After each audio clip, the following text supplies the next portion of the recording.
राधे राधे दोस्तों, जय श्री राम। उम्मीद है आप सभी लोग बहुत अच्छे होंगे।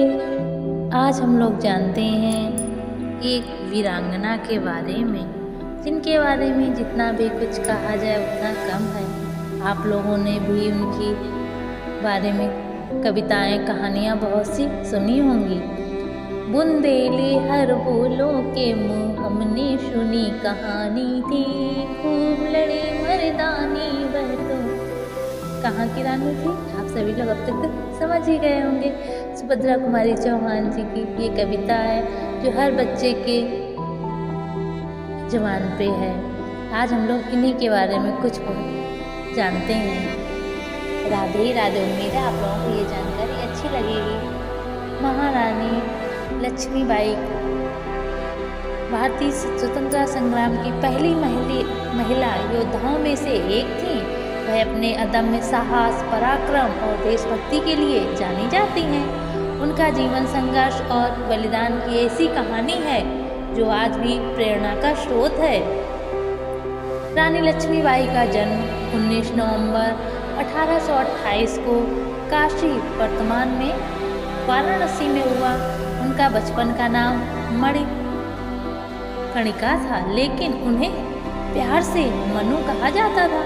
उनके पिता मोरमपंत तांबे और माता भागीरथी सप्रे ने मणिकर्णिका का पालन पोषण स्वतंत्रता और साहसी माहौल में हुआ। उनकी माता के निधन के बाद उनके पिता विठूर के पेशवा के यहाँ नौकरी करने लगे। पेशवा ने मणिकर्णिका को अपनी बेटी की तरह पाला और उन्हें छबीली कहकर पुकारा। वो उन्हें छबीली कहकर ही पुकारते थे। लक्ष्मीबाई बचपन से ही कुश्ती, घुड़सवारी, तलवारबाजी और शस्त्र विद्या में निपुण थी। उनके इस अद्भुत व्यक्तित्व ने उन्हें अन्य लड़कियों से अलग बनाया। झांसी की रानी बनना। 1842 में मणिकर्णिका का विवाह झांसी के राजा श्री गंगाधर राव से हुआ। विवाह के बाद उनका नाम लक्ष्मीबाई पड़ा। 1851 में उन्होंने एक पुत्र को जन्म दिया, लेकिन वह कुछ महीनों बाद ही चल बसा। इसके बाद राजा गंगाधर राव ने एक दत्तक पुत्र को गोद लिया, जिसका आनंद राव, जिसे बाद में दामोदर राव कहा गया, उसे गोद लिया। 1853 में राजा गंगाधर राव का निधन हो गया। अंग्रेजों ने डाकफिशन ऑफ लैप्स नीति के तहत झांसी को ब्रिटिश साम्राज्य में मिलाने की कोशिश की। लॉर्ड डलहौजी ने दत्तक पुत्र दामोदर राव को राजा मानने से इनकार कर दिया और झांसी को हड़पने का आदेश दिया। स्वतंत्रता संग्राम में योगदान भी रहा रानी का। रानी लक्ष्मीबाई ने झांसी पर अंग्रेजों के कब्जे का बहुत ही कड़ा विरोध किया। उन्होंने मैं अपनी झांसी नहीं दूंगी का नारा दिया और अपनी मातृभूमि की रक्षा के लिए संघर्ष का बिगुल फूंका। 1857 के स्वतंत्रता संग्राम के दौरान उन्होंने झांसी को स्वतंत्र बनाए रखने के लिए सेना तैयार की। उनकी सेना में महिलाओं की भागीदारी भी थी।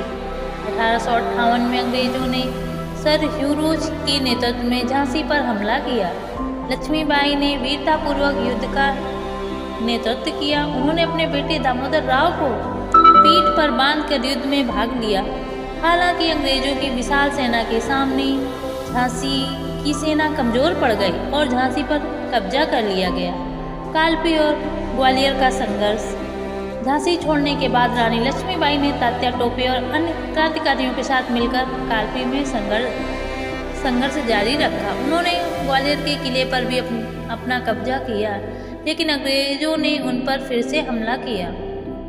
18 जून 1858 को ग्वालियर के पास कोटा की सराय में हुए युद्ध में रानी लक्ष्मीबाई वीर गति को प्राप्त हुई।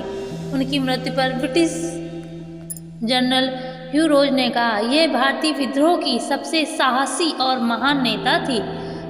व्यक्तित्व और विरासत। रानी लक्ष्मीबाई केवल 29 वर्ष की आयु में शहीद हो गईं, लेकिन उनका जीवन और बलिदान भारतीय स्वतंत्रता संग्राम के इतिहास में स्वर्ण अक्षरों से अंकित है। उनका व्यक्तित्व साहस, आत्मविश्वास और देशभक्ति का प्रतीक है। उनकी कहानी आज भी हर भारतीय को प्रेरित करती है। झांसी की रानी पर आधारित अनेक कविताएं, नाटक और फिल्में बनाई गई हैं। सुभद्रा कुमारी चौहान की कविता खूब लड़ी मर्दानी, वह तो झांसी वाली रानी थी, ने उनकी वीरता को अमर बना दिया। रानी लक्ष्मीबाई भारतीय इतिहास की ऐसी वीरांगना थी जिन्होंने अन्याय के खिलाफ लड़ने का साहस दिखाया। उनका जीवन हमें यह सिखाता है कि परिस्थितियां चाहे कितनी भी कठिन क्यों ना हो, साहस और आत्मबल से उनका सामना किया जा सकता है। रानी लक्ष्मीबाई का बलिदान हमें हमेशा याद दिलाएगा कि मातृभूमि की रक्षा के लिए हर संभव प्रयास करना हमारा कर्तव्य है। राधे राधे दोस्तों, उम्मीद है ये रानी लक्ष्मीबाई की कहानी आप लोगों को अच्छी लगी होगी। अगर अच्छी लगी हो तो प्लीज़ वीडियो लाइक करें, शेयर करें, सब्सक्राइब करें। सुनने के लिए धन्यवाद दोस्तों। राधे राधे, जय श्री राम, वंदे मातरम।